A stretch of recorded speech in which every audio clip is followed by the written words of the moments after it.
Olá, gente amiga, sejam muito bem-vindos ao nosso encontro do devocional para o dia de hoje. Continuamos no livro de Provérbios, capítulo 29, hoje então o versículo 14, e que diz assim: Se o rei julgar os pobres com justiça, seu trono durará para sempre. Se o rei julgar os pobres com justiça, seu trono durará para sempre. Estamos tratando aqui de textos do livro de Provérbios que se referem a uma época bastante diferente da nossa. Naquela época, houve momentos em que os reis também exerciam a tarefa de julgar. Temos um belo exemplo na Bíblia, conhecido, para quem sabe desde criança ia no culto infantil, na escola dominical, que é aquela questão que Salomão teve que julgar entre duas mulheres, onde cada uma afirmava que aquela criança, aquele bebê, era filho dela. Uma delas estava mentindo.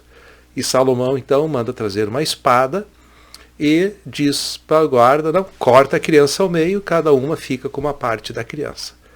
É claro que isso foi uma tática, Então a mãe verdadeira disse: não, eu prefiro então que ela fique com a criança e que a criança não morra e eu fico sem meu filho.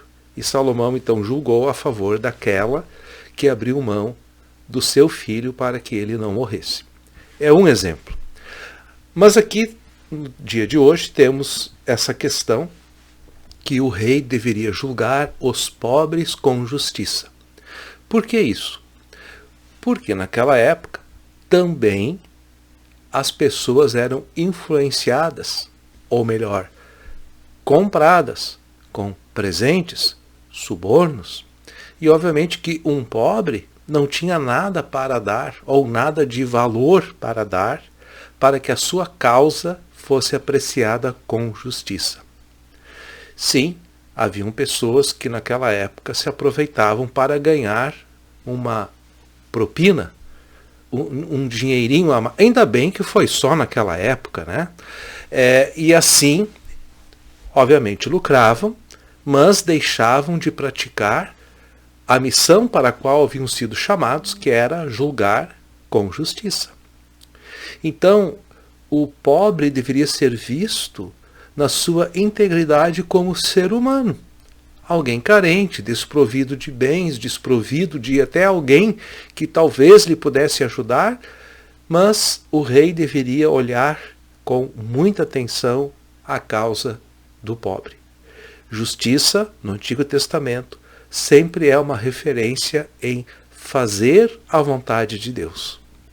Então, o bom rei naquela época, o bom juiz naquela época, antes de julgar, ele deveria se perguntar: se Deus estivesse em meu lugar, como será que ele julgaria este caso?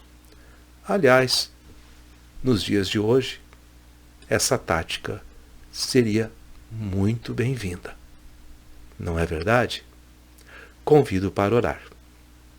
Querido Deus e Pai, obrigado que Tu nos dás a capacidade de avaliar a vida, julgar a vida, e não só pessoas, mas que Tu nos dás a capacidade de enfrentarmos também as dificuldades analisando as situações.